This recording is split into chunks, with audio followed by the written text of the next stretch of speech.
My dear husband, who I chose from all over Somalia, was killed. He was shot and killed in cold blood. He was respectable and good to everyone. Making peace is costly. I reckon that it is more expensive to make peace than conflict, and funding it is not easy.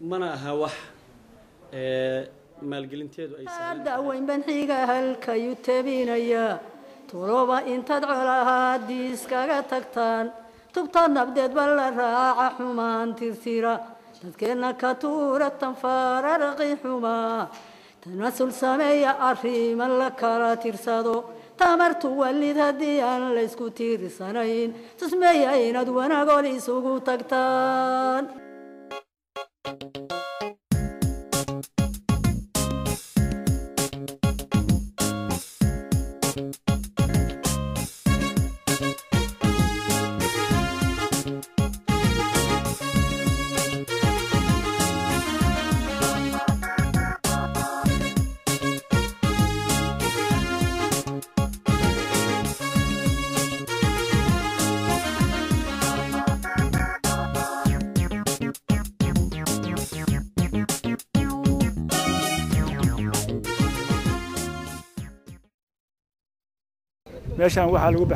Hundreds and 70 heads of camel have been exchanged here today.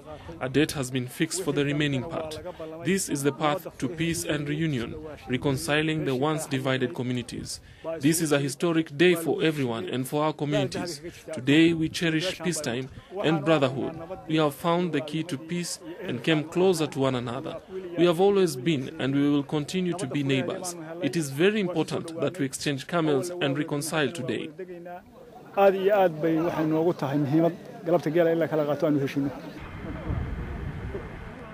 November 2007, 2 reconciliation meetings took place in Khore, under Puntland district, to resolve a prolonged conflict between Omar Mahmoud and Barhasame subclans.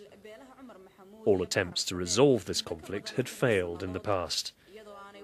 The conflict initially started as a result of disputes over the construction of water reservoirs in Adaada and Ariska under Puntland.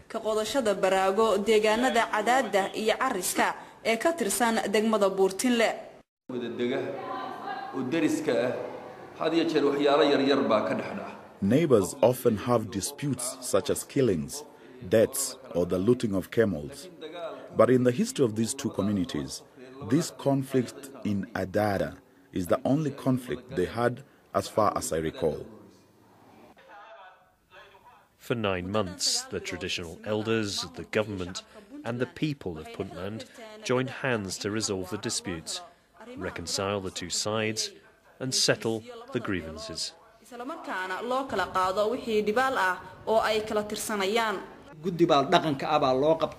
An autonomous committee was formed and started work in Garowe.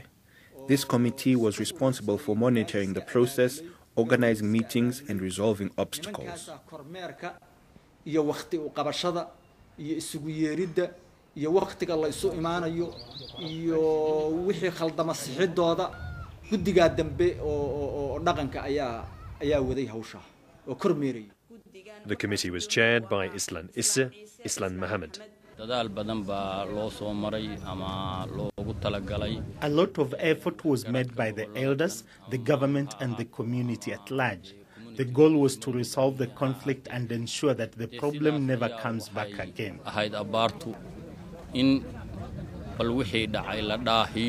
We hope that this is the end of the conflict that started in Agare.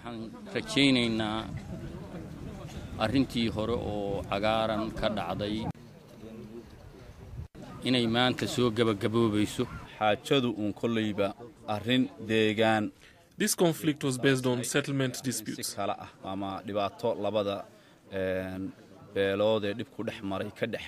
had no clan nature. It involved neighbors closely related by blood. Besides God, it was the neighboring communities who intervened in the conflict to prevent it from expanding.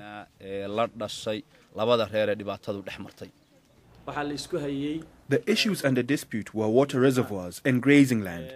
Each side wanted to construct water reservoirs in the settlement.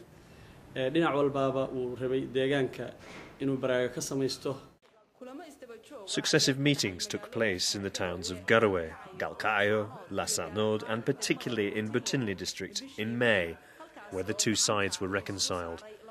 There also agreements were made and signed regarding the demolition of some 8 water reservoirs that Omar Mahmoud subclan had constructed in Adada and Ariska settlements. In Ariska and Adada, life depends on livestock rearing, and the nomadic communities are in constant search of water and pasture. Because of the conflict, free movement of those animals and people was restricted.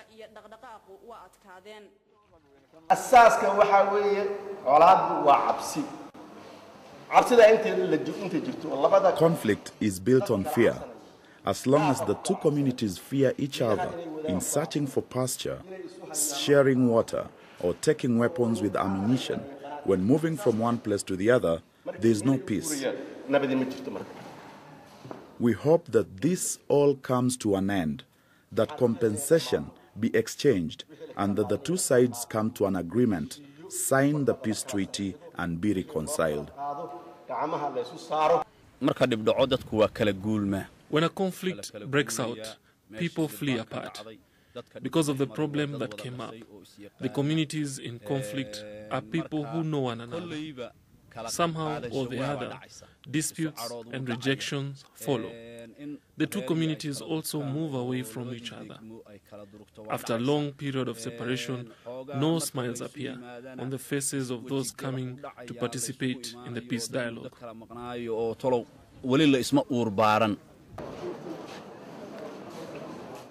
Some of the other resolutions signed at the meeting included the restoration of seized properties, how much and when blood compensation would be paid to the Bahasame subclan for their 8 men who were killed, and also rules on environmental protection and general peace,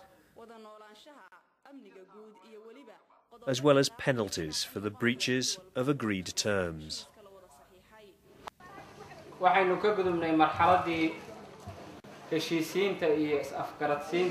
We are now past the stage of mediation and reconciliation of the conflicting communities.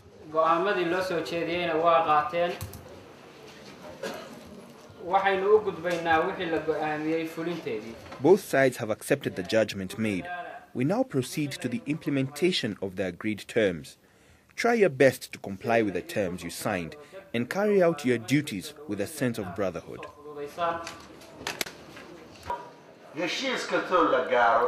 Almost every agreement has flaws which may eventually complicate its fulfillment. For instance, I see no problem with the rest of the agreement, but I wish to recommend to the mediation committee that they specify a date for the payment of blood compensation.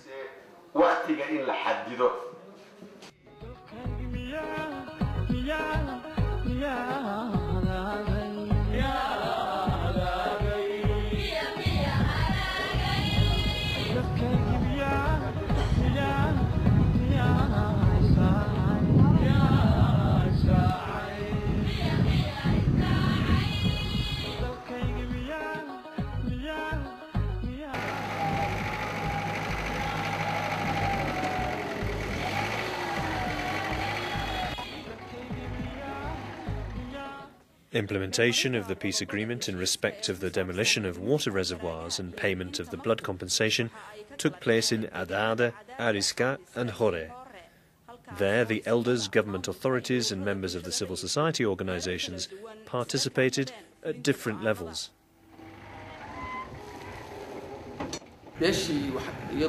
In favour of the community sustaining the greater damage, the judgment was to destroy the other side's reservoirs, which had been fully intact. We bulldozed and leveled to the ground huge reservoirs, some with water and some without.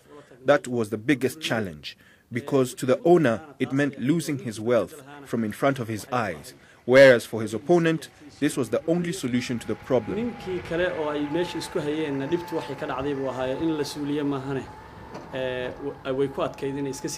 Making those far ends meet was the most difficult part of all. Elders from both sides made a solemn pledge. Any side that purposely relinquishes and deliberately breaches that oath, I believe, shall suffer inevitable infliction. Ever since creation, the land has been shared, and shared it will be now, as water will be shared. Water will be sought from reservoirs on that side, and pasture will be for all. God did not guarantee water and pasture for one side only. I accept the decisions made by the elders, the committee and the Puntland government. I surrender my reservoir as the first to be demolished in return for peace.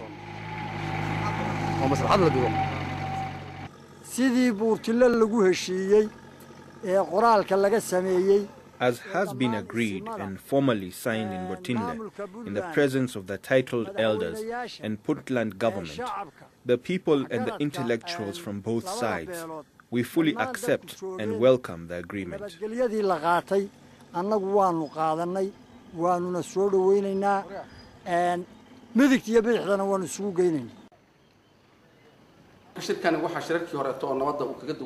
This meeting was unique in that people were willing to give up their water reservoirs and their part of the settlement in return for peace.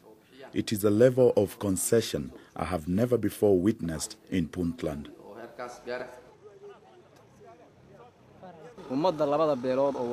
The two communities engaged in the conflict are not strangers to each other.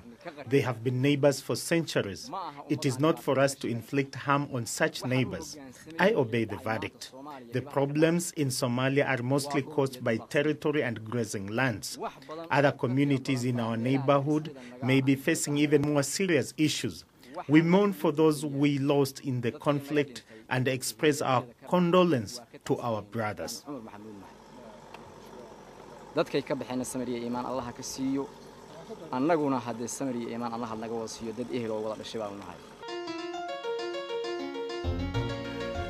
In the Somali traditions of conflict resolution, women have a fundamental role.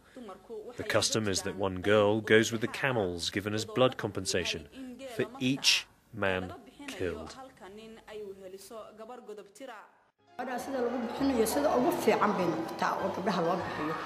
This arrangement is done in the best way of arranging a marriage. The aim is to generate peace between two conflicting families. The bride comes from the family of the perpetrator.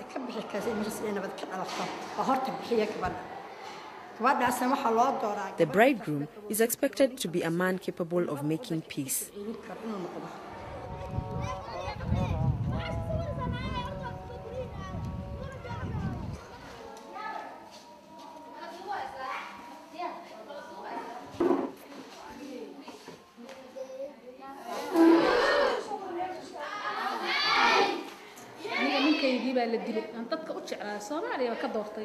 My dear husband, whom I chose from all over Somalia, was killed. He was shot and killed in cold blood.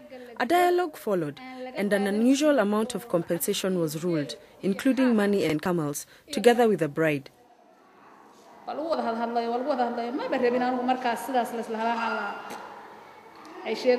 To me, no amount of compensation was enough to replace my husband.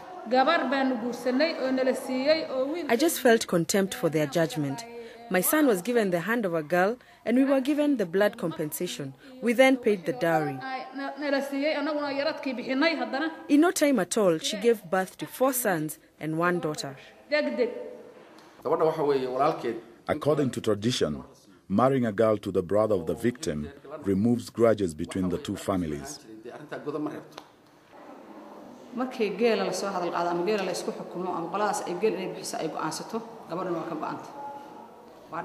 The day one family assents to pay camels, they become obliged to give out a girl too. This is an established tradition. Somalis believe this will extinguish conflict, whether that turns out to be true or not.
From the Dulbahante, up to 5 titled elders attended the meeting.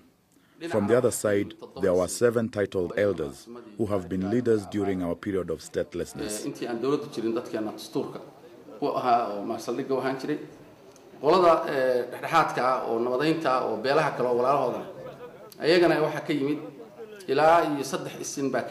Of the mediation committee, 3 titled elders attended.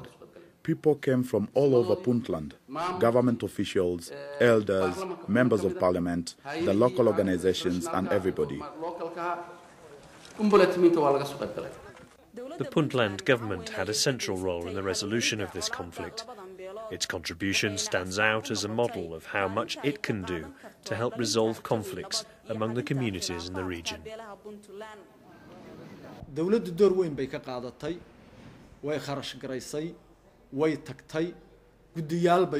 role of the government was indispensable in terms of financial support, monitoring, sending peace envoys, and the deployment of forces to contain the conflict. The government eventually handed the matter over to the elders to avoid the conflict taking on a political nature.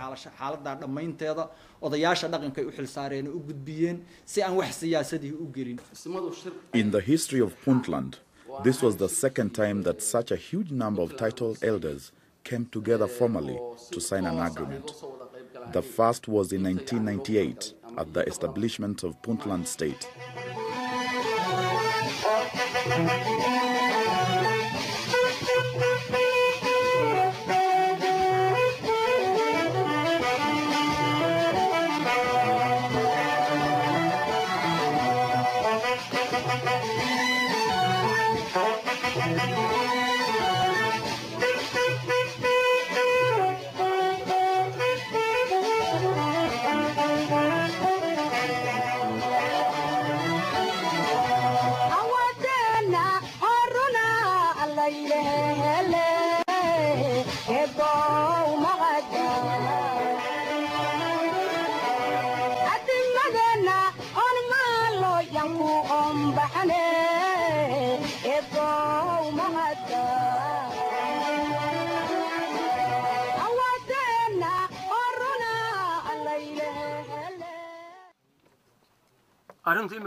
We concluded this matter in our 2 previous meetings. Today we are here to ask Omar Mahmoud elders to pay the blood compensation camels. We have here today 470 heads of camels as the initial investment. It's obvious to us that you're not prepared to pay us a blood compensation. With all due respect, we continue to respect the shared obligation of upholding security.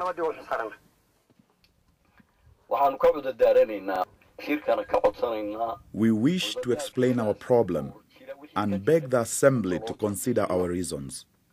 As you can see, this part of the land has some pasture. Unlike here, our area has a serious shortage of water. There are some of us who have not had a drink for a long time.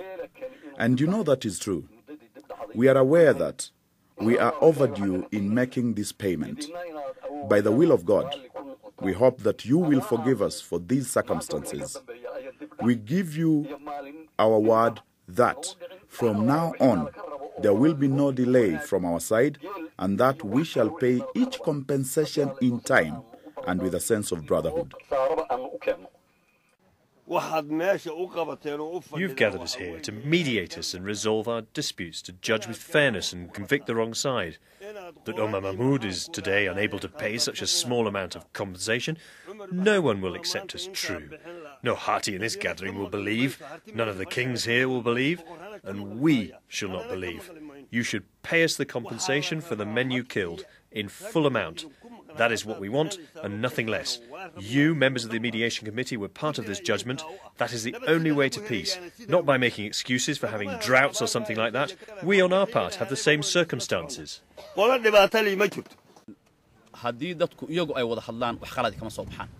people engage in dialogue, the outcome is never negative. When a conflict erupts, If the problem is well contained and restrained from expanding, and the compensation is exchanged, the people here, in most cases, tend to close the chapter of the conflict as if it never happened.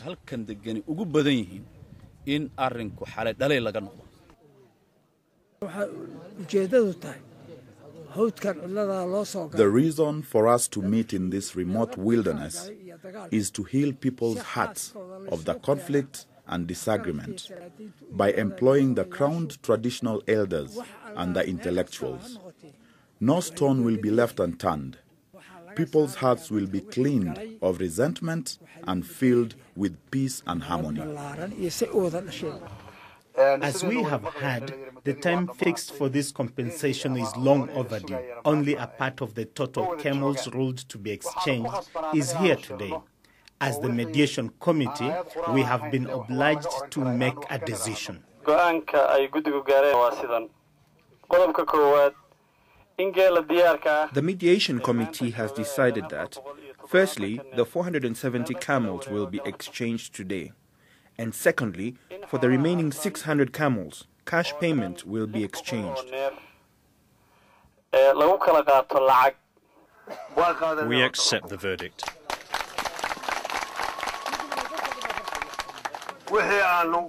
Also, regarding the decision on payment of the remaining compensation, we accept, for the sake of the Crowned Elders Council. We accept the decision as the majority sees it fair. The men killed in the conflict and those alive now are all brothers. They came along a conflict, but it will not disconnect us from our brotherly relationship. The decision by the mediation committee, we fully accept.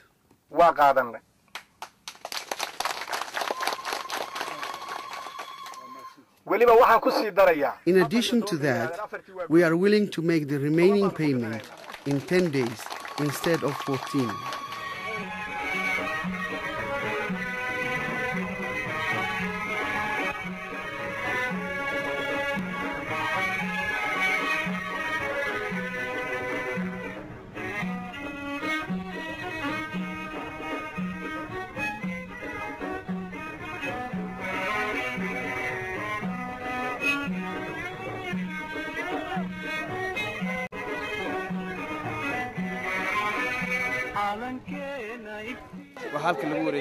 Compensation of 470 camels has been made here today. It is a custom that usually takes place under trees. It is an established tradition in which elders resolve disputes among communities by ruling on the payment of blood, camels, and brides. It is a long-standing tradition. I call upon every community to do the same.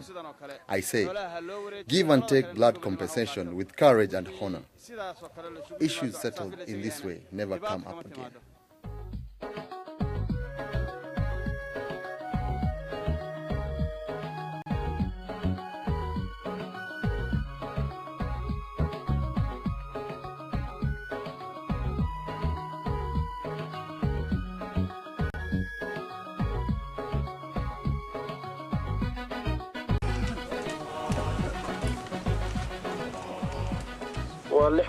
This is equivalent to 600 camels, each costing 2,700,000 shillings, being handed over to Senior Elder Abdikarim Ahmed Saleban.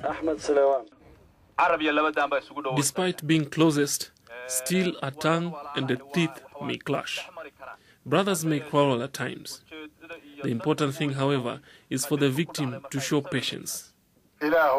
Please God, we beg of you peace and pasture. We beg of you peace and pasture. We beg of you peace and pasture. God, we beg of you forgiveness and good health.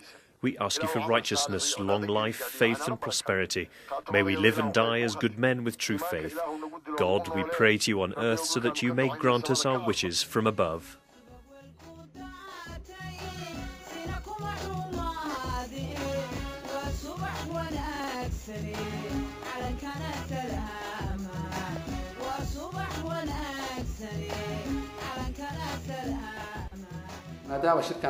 Since this was not political, but a traditional meeting to resolve conflict between two related communities, it is a Somali tradition that the rules applied and signed in such meetings become part of the legal codes within the traditional system of conflict resolution, to be referred to in settlements of subsequent conflicts among other communities. It's a priority to salvage those alive now.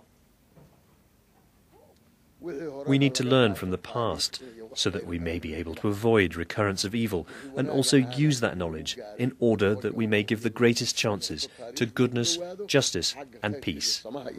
Whenever elders make peace, that peace attained helps peacemaking efforts taking place somewhere else. The consequences of all these peacemaking initiatives are interconnected, whether underway in Mogadishu, here or Hargeisa. They are all linked in a way we may fail to realize.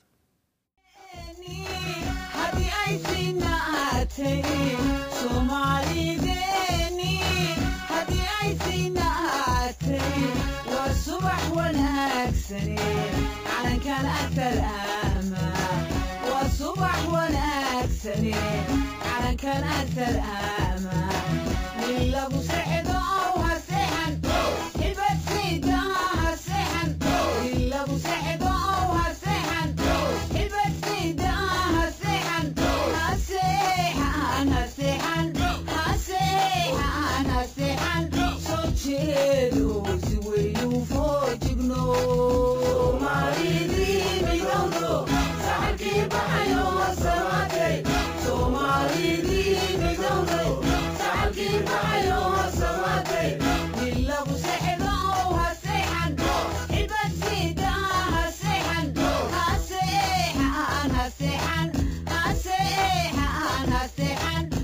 Yeah.